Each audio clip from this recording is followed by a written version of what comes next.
اگر آپ بھی ان ٹوٹکوں کے بارے میں جاننا چاہتے ہیں تو اس ویڈیو کو آخر تک لازمی دیکھیے۔ معزز ناظرین، دوپہر کو پیاز کھانے سے خون پتلا ہوتا ہے۔ خالی پیٹ کیلا کبھی نہ کھائیں۔ جن کی آنکھیں بہت زیادہ دکھتی ہوں وہ روزانہ رات کو سوتے وقت آنکھوں میں سرما لگا کر سوئیں۔ جسم میں زیادہ سستی پیدا ہو جائے تو جسم پر سرسوں کے تیل کی مالش کریں۔ نزلہ زکام کے مریض کے لیے طویل یعنی لمبا سجدہ نہایت مفید ہے۔ سجدے سے بند ناک کھلتی ہے۔ سوتے وقت اپنے دونوں بازو سر کے نیچے رکھنے سے دل کے دورے سے حفاظت ہوتی ہے۔ زیادہ نمک استعمال کرنے سے جسم کی ہڈیاں کمزور ہو جاتی ہیں۔ ناریل کا تیل جلد کے لیے بہت زیادہ فائدہ مند ہے۔ ناریل کا تیل جلد کو نمی بخشے گا، جلد کو چمکدار بنانے میں مدد کرتا ہے۔ گھروں میں پالتو کتوں کی بو ختم کرنے کے لیے ٹوتھ پیسٹ ان کے گیلے بالوں میں لگائیں، ملیں اور دھو لیں، بو ختم ہو جائے گی۔ لکڑی سے بنی چیزیں، فرنیچر وغیرہ پر پانی کے داغ صاف کرنے کے لیے ٹوتھ پیسٹ کا استعمال کریں۔ بال رنگنے یا کالے کرنے کے بعد جلد پر جو داغ پڑ جاتے ہیں انہیں ٹوتھ پیسٹ لگا کر صاف کیا جا سکتا ہے۔ جلے اور کیڑے کے کاٹے کی جگہ پر 2 سے 3 مرتبہ لگانے سے درد سے افاقہ ہو جاتا ہے۔ خارش دور کرنے کے لیے ناریل کے تیل میں کافور ملا کر متاثرہ جگہ پر لگائیں۔ اگر معدے میں تیزابیت ہو جائے تو کھجور کھانے سے تیزابیت ختم ہو جاتی ہے۔ مسلسل اور بہت زیادہ پیاز کھانے سے چہرے پر جھریاں اور چھائیاں پڑ جاتی ہیں۔ مسور کی دال پکاتے وقت اگر آخری چند منٹوں میں اس میں تھوڑا سا دودھ ڈال دیا جائے تو اس کے مضر اثرات ختم ہو جائیں گے۔ آملیٹ بنانے کے لیے جب انڈے پھینٹیں تو ہر انڈے میں 1 چمچ دودھ ملانے سے آملیٹ خوب پھولا پھولا سا بنے گا۔ اگر فریزر میں جمع ہوا کھانا تھوڑی مقدار میں استعمال کرنا ہو تو سارے کھانے کو گرم نہ کریں، بلکہ ایک چھری گرم کر کے جتنا استعمال کرنا ہو اس سے اتنا نکالیں، اس سے بقیہ کھانا خراب نہیں ہوگا۔ پھل کاٹنے سے قبل اگر انگلیوں پر لیموں کا رس لگا لیا جائے تو پھلوں کے رنگ ہاتھوں کو خراب نہیں کرتے۔ جب کباب بنا رہی ہوں تو ہاتھ گیلے کر لیں، اس سے قیمہ آپ کے ہاتھوں کو چپکے گا نہیں اور کباب صفائی اور جلدی سے بن جاتے ہیں۔ ڈبل روٹی کے بند سوکھ جائیں تو انہیں گرم کریں، یہ دوبارہ تازہ ہو جائیں گے۔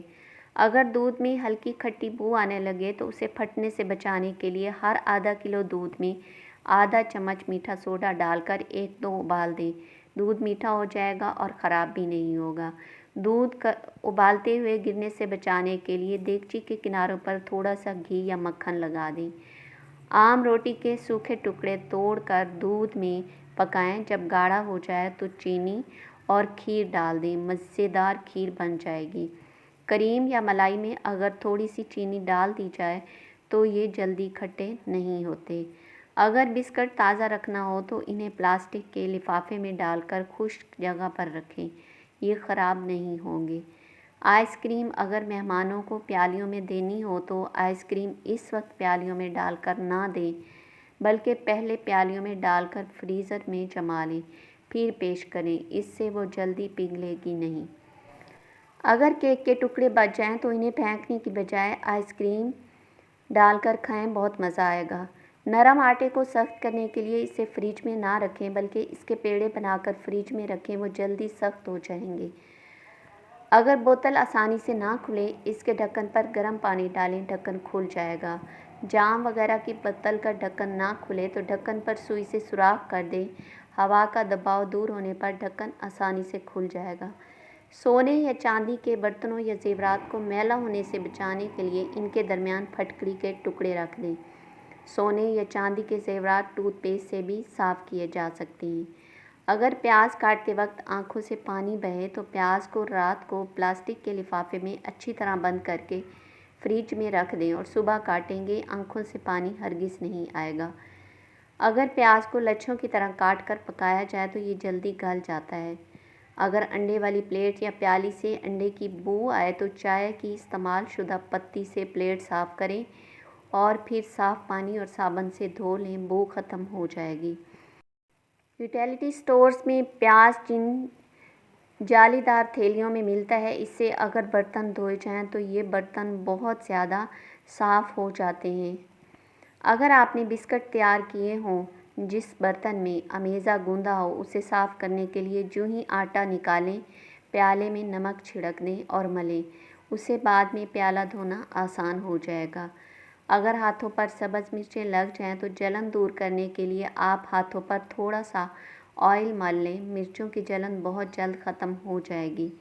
اگر کوئی دیچ کی سالن پکاتے ہوئے جل جائے تو اس میں انڈے ابال لیں، جلنے کے داغ ختم ہو جائیں گے۔ اگر کسی برتن یا دیچکی میں کھانا جل کر لگ جائے تو دیچکی میں صابن ڈال کر پکائیں، دیچکی صاف ہو جائے گی۔ اگر کچن میں چیونٹیاں جمع ہو جائیں تو اس جگہ پر تھوڑا سا آٹا چھڑک دیں، چیونٹیاں غائب ہو جائیں گی۔ اگر گوشت کی ہانڈی جل جائے تو اوپر کا گوشت نکال کر مسالہ نکال لیں، پھر دیگچی میں دودھ ڈال کر اس میں پانی نہ ڈالیں اور پکائیں، جلنے کی بو مسالے میں پھیل جائے گی۔ چائے کی پیالیوں میں اگر بدرنگ داغ پڑ جائیں تو انہیں نمک سے رگڑ کر دھوئیں۔ اگر کھانے کی میز پر پانی کے سفید داغ لگ جائیں تو دھبے پر سرسوں کا تیل نمک ملا کر لگائیں اور کچھ دیر بعد کپڑے سے صاف کر لیں۔ کچن کے قبضوں سے زنگ چھڑوانے کے لیے ان پر نمک ملا مٹی کا تیل لگا کر رگڑیں، پھر کپڑے سے پونچھ لیں، زنگ فوراً اتر جائے گا۔ دن میں 3 کپ سبز چائے موٹاپے سے دور رکھتی ہے۔ چکنی چیزوں سے پرہیز کریں۔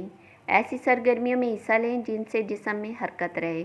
جسم کا درد دور کرنا ہو تو پائے کھائیں اور بکرے کے پیروں میں زنک اور میگنیشیم موجود ہوتا ہے، اس کا سالن بنا کر کھانے سے جسم میں قوت مدافعت پیدا ہوتی ہے، دانت اور ہڈیاں مضبوط ہوتی ہیں۔